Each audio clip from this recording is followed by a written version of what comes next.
Muito bem, nós sabemos que tudo aquilo que é falso está tentando imitar o verdadeiro.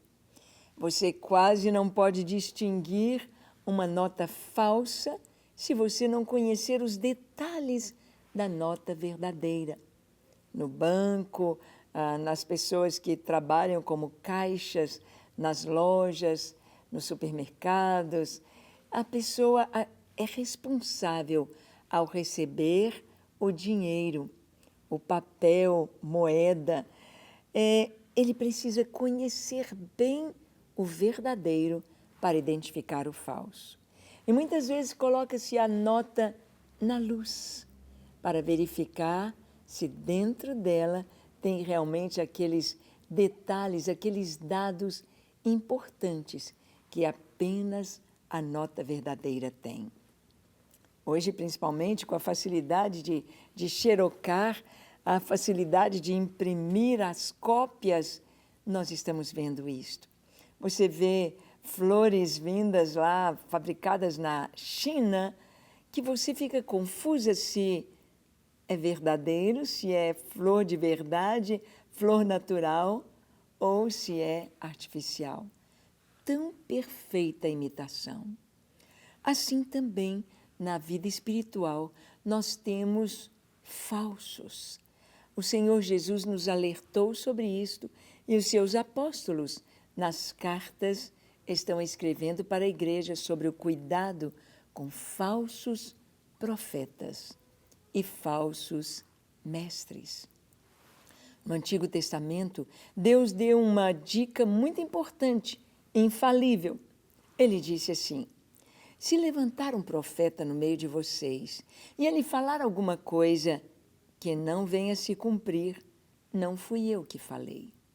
Essa palavra veio dele mesmo ou veio do inimigo, mas não fui eu que falei. Se levantar um profeta no meio de vocês e levar vocês para outros deuses, não fui eu que falei. Não fui eu, disse o Senhor, que o enviei. É um falso profeta.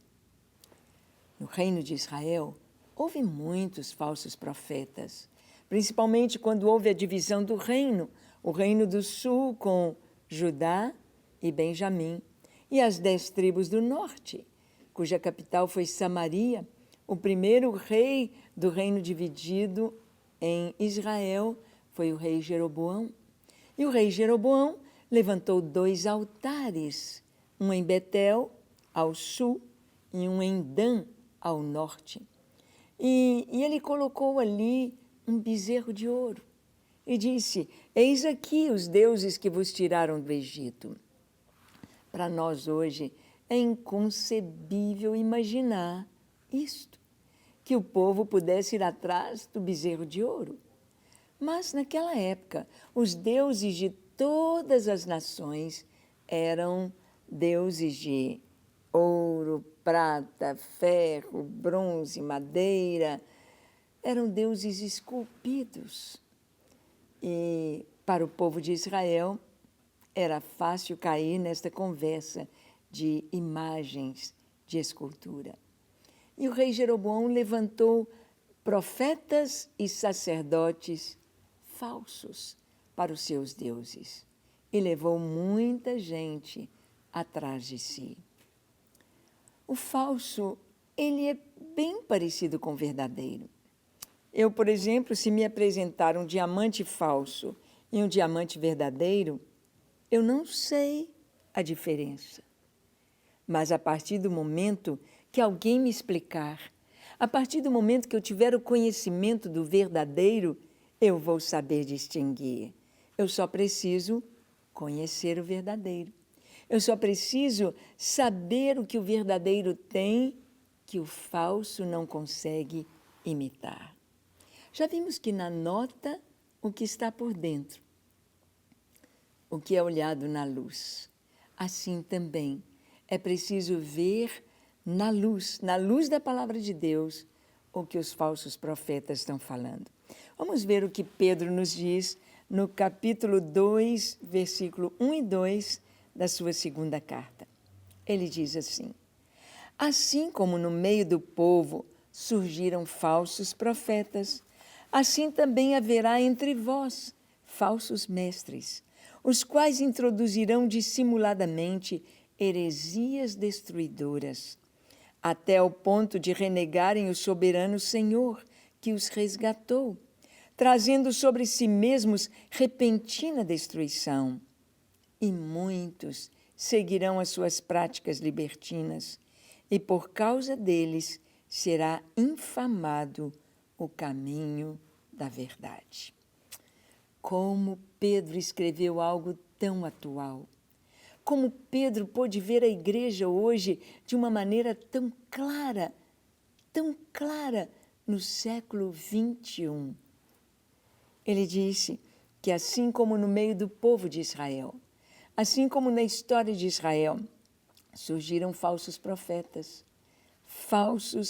profetas, aqueles que diziam que era a palavra de Deus, mas não era.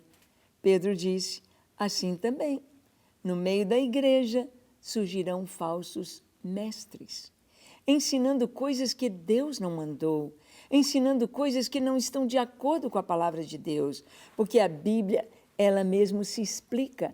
A hermenêutica bíblica, ou seja, a interpretação da Bíblia, ela nos mostra que a Bíblia é interpretada pela própria Bíblia. Não se pode tirar um texto fora do seu contexto.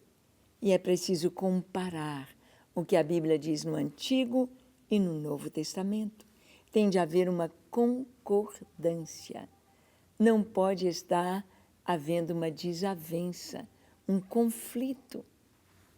O Senhor está dizendo que os falsos mestres, como diz Paulo, iriam ensinar coisas que são agradáveis para ouvir, que as pessoas estariam procurando ouvir, coisas para manter a sua consciência tranquila, como hoje, por exemplo, temos aí uma heresia que está se dissipando no meio do povo de Deus sobre a supergraça, sobre a graça de Deus, dizendo que Deus já perdoou os nossos pecados do passado, do presente e do futuro. Então, qualquer pecado que você fizer já está perdoado, não tem problema, pode pecar à vontade. Errado. O crente, antes de se converter, ele tinha aquela multidão de pecados. Quando ele se converte, ele diz, perdoa-me, Senhor, eu sou um pecador. Perdoa-me, apaga o meu passado. E o seu passado é apagado. Mas quando ele se converte e ele peca, ele tem de confessar o seu pecado. Senhor, me perdoa, eu fui agressivo, eu menti, Senhor, eu roubei, Senhor, eu caí de novo no pecado. Senhor, me perdoa. Ele tem de confessar. Se confessarmos os nossos pecados, Ele é fiel e justo para nos perdoar os pecados e nos purificar de toda injustiça.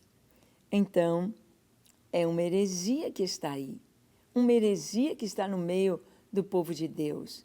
E outras heresias que vão surgindo, como aqui Pedro está dizendo, que muitos vão seguindo as suas práticas libertinas e por causa deles, dos falsos mestres, o caminho de Deus, o reino de Deus, a igreja de Deus, a palavra de Deus, o povo de Deus é desonrado, é infamado. Tem igrejas que pregam a teologia da prosperidade. Ao invés de mostrar a cruz, ao invés de mostrar o que Jesus fez por nós, ao invés de mostrar o que ele disse, se alguém quer vir após mim, negue-se a si mesmo, tome cada dia a sua cruz e siga-me. Ao invés de mostrar a verdadeira vida cristã, trazem promessas e vendem as bênçãos de Deus. Vem que Jesus vai te dar, vai te dar, vai te dar. Jesus dá. Mas ele diz, busca primeiro o reino de Deus e a sua justiça. E todas as outras coisas vos serão acrescentadas. Elas não são acrescentadas à custa de dinheiro, não são acrescentadas à custa de trocas, não são acrescentadas à custa de argumentos, mas são acrescentadas à custa de buscarmos primeiro Deus. Primeiro Deus. E com a pregação dessa teologia da prosperidade, as pessoas deixam de acreditar em Deus. O caminho de Deus é difamado. O nome do Senhor é posto no chão, no lixo, na sarjeta. Mas aqui Pedro está dizendo que os falsos mestres introduziriam dissimuladamente doutrinas, heresias destruidoras. Dissimuladamente, despistadamente, de uma maneira com uma capa de uma aparência muito correta, muito boa, mas somente quando eu conheço o verdadeiro, eu sei distinguir o errado. Somente ao conhecer o verdadeiro, eu posso distinguir o que é falso. Quantas pessoas indo atrás de falsos cristos, de falsos profetas, de falsos mestres. E Pedro diz aqui que estas heresias chegarão ao ponto de renegarem o soberano Senhor que os resgatou, trazendo sobre si mesmos repentina destruição. Quando começam a afirmar que o pecado é relativo, que o pecado pode ser suportado, que o pecado não tem problema, que pode continuar seguindo Jesus assim. Hoje, com essa questão de união estável, quantos têm sido até batizados sem estarem casados legalmente? Não está de acordo com a palavra de Deus. Não é isso que o Senhor nos diz. Então, muitos seguirão as suas práticas libertinas, aceitando o aborto, aceitando o casamento de pessoas do mesmo sexo, aceitando coisas que, diante dos nossos olhos, são abomináveis ao Senhor. Mas a palavra de Deus nos diz aqui que eles estão trazendo sobre si mesmos repentina destruição. Conhecer o verdadeiro para saber distinguir o falso. Você já conhece o verdadeiro? Você já conhece Jesus? Vamos orar? Feche seus olhos, curve sua fronte.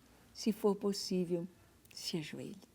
Ore comigo dizendo: Senhor, eis-me aqui em Tua presença. Eu abro o meu coração. Eu Te recebo, Jesus, como meu Senhor, o Senhor da minha vida, como meu Salvador. Eu recebo todos os benefícios do Teu sangue derramado na cruz do Calvário, para me salvar, para me libertar, para me trazer a vida abundante, a vida que há em Jesus. Eu me entrego a Ti hoje e para sempre. Recebe o meu coração. Encha-me do Teu Espírito Santo e capacita-me para fazer a Tua vontade e andar em Teus caminhos. Amém. Pai, que cada lar, cada pessoa que nos assiste agora seja tocada pelo Teu Espírito Santo. Que o Senhor traga paz, amor, alegria, suprimento e a Tua doce presença em cada lar, para cada família, no nome precioso de Jesus. Amém, amém e amém. Não quer ficar um segundo por fora da nossa programação? Agora você pode nos acompanhar através das plataformas digitais. Queridos amigos e amigas, preciosos irmãos e irmãs, não perca tempo. Acesse, curta e siga-nos. Fique por dentro de tudo o que acontece aqui. Rede Super, inspirando você.